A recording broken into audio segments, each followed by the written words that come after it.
क्षमा करना। ये हमारे गुरु भगवान हम लोगों को बचपन से, मतलब हमारा इतना भाग्य रहा कि हमने जन्म लिया वैष्णव कुल में। पिताजी शादी के पहले दीक्षित थे, तो हम पले भी उन्हीं के चरणों में। तो उनके सत्संग कीर्तन हम लोगों को जो मिले बचपन से, ये सब उनकी वाणी है, हमारी नहीं है। इसीलिए बजनी है। हम एक तुच्छ प्राणी हैं, हमारी कोई बजनी नहीं है।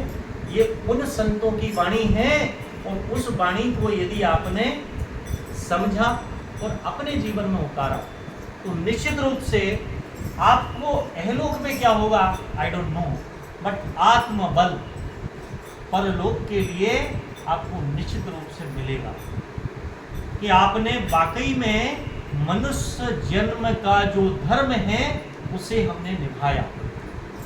क्या है मनुष्य जन्म का धर्म? Anyone can share raise hand. क्या है मनुष्य जन्म का धर्म? मालूम है? भगवान को पाने के लिए भगवान को मानव ही एक ऐसा है जीव है जो भगवान के पास जा सकता, दूसरा जीव भगवान के पास जाने के लिए आदरणीय नहीं रहेगा। मतलब जैसे भगवान के चरणों में भगवान का कीर्तन अपन मानव ही कर सकते, बाकी दूसरा जीव जंतु थोड़ी कर पाएंगे। 50-50 आप सही हो, बिल्कुल सही कहा। जीव सब भगवान के पास ही जाते हैं। नहीं वो तो मगर जाते हैं, पर बाकी भगवान के चरणों में अपन को मिलने के लिए उसको करेक्ट कर देता हूँ।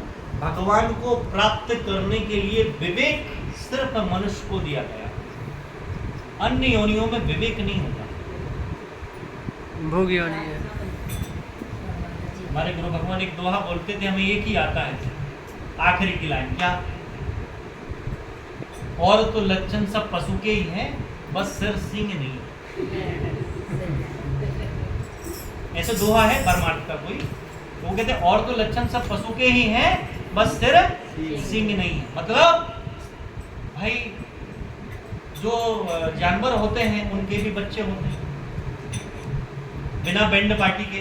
अपन को तो लाखों करोड़ों रुपए लगते हैं भैया शादी ब्याह, उनके बिना बैंड पार्टी के बच्चे होते हैं। क्यों? विवेक नहीं हो, और विवेक सिर्फ मनुष्य योनि में है। और यदि विवेक है तो उसका उपयोग काय में करते हैं? काय में करते हैं? काय में करते हैं भाई? हाँ, कॉलोनी में क्या चल रहा है? देखो सब जानते हैं, इतनी अच्छी बात की बात है। तेरी मेरी मेरी तेरी, बस इसी में लगे हो। और मेरी आत्मा को कहीं लग जाए कि मेरी आत्मा और मैं अलग हूं, ये घर नहीं हूं मैं, घर में रहने वाला हूं, ये शरीर नहीं हूं मैं, इस शरीर में रहने वाला हूं। मिश्रा जी आज बोल रहे, और आज इनका जो आत्म तत्व है निकल गया कहीं शरीर से, तो एक भी सज्जन जो यहाँ बैठा वो ये नहीं कहेगा मिश्रा जी को बाहर ले आओ, कहेंगे मिट्टी को बाहर ले आओ। क्यों भाई? मिट्टी हो जाएंगे। हमारी आत्मा यहाँ से गई और फिर क्या बोलेंगे? भैया मिट्टी को अंदर ले आओ, बाहर ले आओ, जल्दी ले जाओ, कहीं बांसुरी मारने लग जाए। हकीकत है ये जीवन की नहीं है। एक दोहा है कि पत्नी बढ़ेगी कहाँ? मकान तक, और संग साथी और रिश्तेदार निभाएंगे शमशान तक, और बेटा भी साथ निभाएगा अग्निदान तक। उसके बाद सिर्फ राम नाम ही चलेगा साथ। सत्य है, सत्य रहेगा, कोई साथ जानते समय मानते ही। वो माया में फंसी है। हाँ, माया कैसी है? तो एकादशी से बात शुरू हुई थी। मैं पुनः आऊंगा कि अन्य युगों में जो करोड़ों वर्ष तपस्या करने से भगवान की प्राप्ति नहीं हो पाती थी या हो पाती थी, कलयुग में इतनी अपॉर्चुनिटी है, इतना आसान तरीका है भगवान के चरणों की कृपा प्राप्त करने का कि यदि आप एकादशी व्रत रहते हो तो लाखों करोड़ों वर्ष की तपस्या का फल आपको प्राप्त होगा।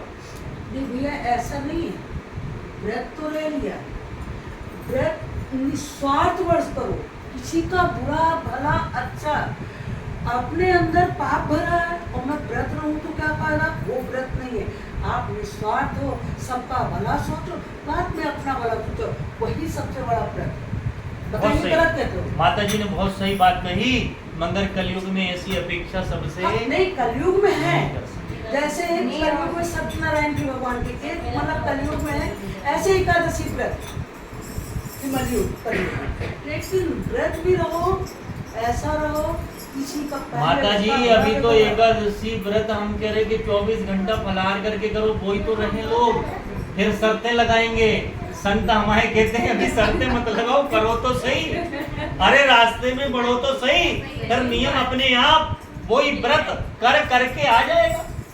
हम कह रहे कि अभी हम कितने साल के हैं, हो सकता है कि 150 साल के जब हो जाएं तब ज्ञान आएगा, कभी तो आएगा, मगर अभी रास्ते पे चलना चालू तो करो।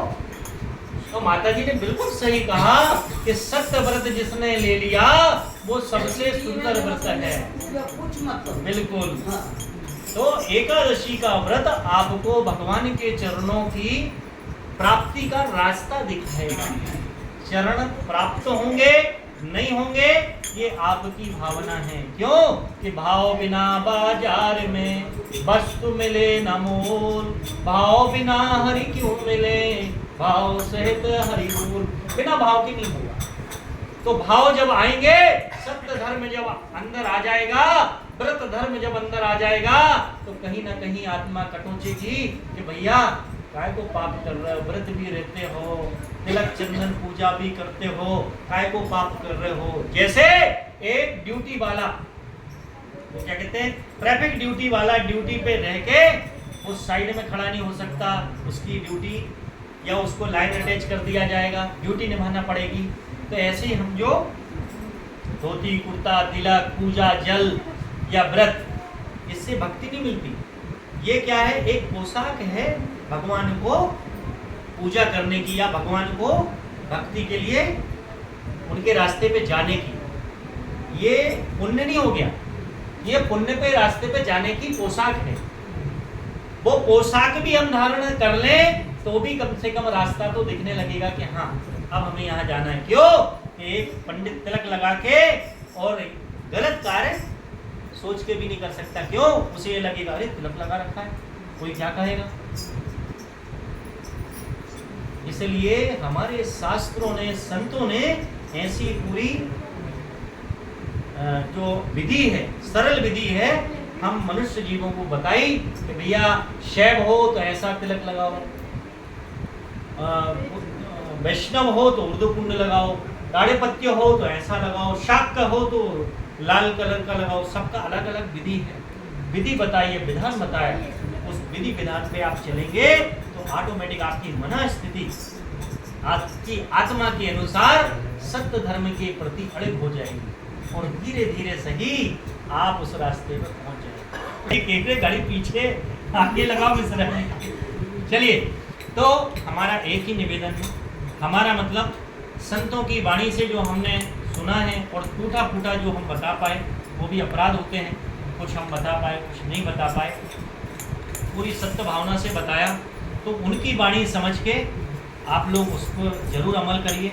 एकादशी व्रत सबको करना चाहिए और माता जी ने जैसा कहा जो एकादशी व्रत करते हैं वो सत्य धर्म का पालन करें तो उनके लिए क्या कहते हैं, सोने पे सुहागा, तो उनको जल्दी से रास्ते की प्राप्ति होगी ईश्वर के चरणों में, है ना।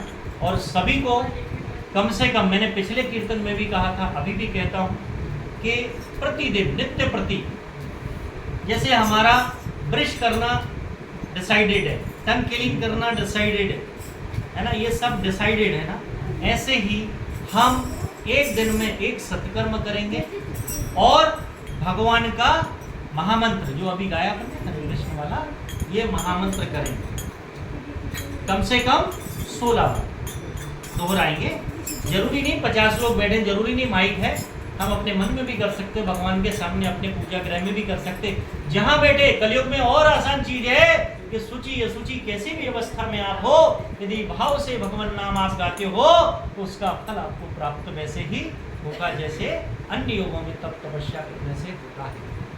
तो एक सत्कर्म करेंगे हम दिन में, जब रात में सोएंगे तो दोनों की काउंसलिंग करेंगे, क्या हमने एक सत्कर्म किया, क्या हमने 16 बार महामंत्र किया, फिर हम सो जाएंगे। तो निश्चित रूप से 21 हमने कहा था, हैबिट 21, 21वें दिन आपकी आत्मा से आत्म तत्व सार निकलेगा, आपको अलग से रास्ता प्रशस्त हो जाएगा कि आपको गुरुकरण करना है, या गुरुकरण हो गया तो गुरु जी के पास जाके आपको प्रश्न आएंगे कि हमें उनसे ये प्रश्न करना है कि ये करें तो क्या, कि कब आते हैं, व्याकुलता कब आती है, जब हमें चाहत आती है। भगवान को चाहने की जब चाहत आती है तो उसको प्राप्त करने का रास्ता ढूंढता है, और वो रास्ता प्राप्त लक्ष्मी धन से नहीं होता, ड्यूटी जॉब करने से नहीं होता, वो संत की शरण में जाने से होता।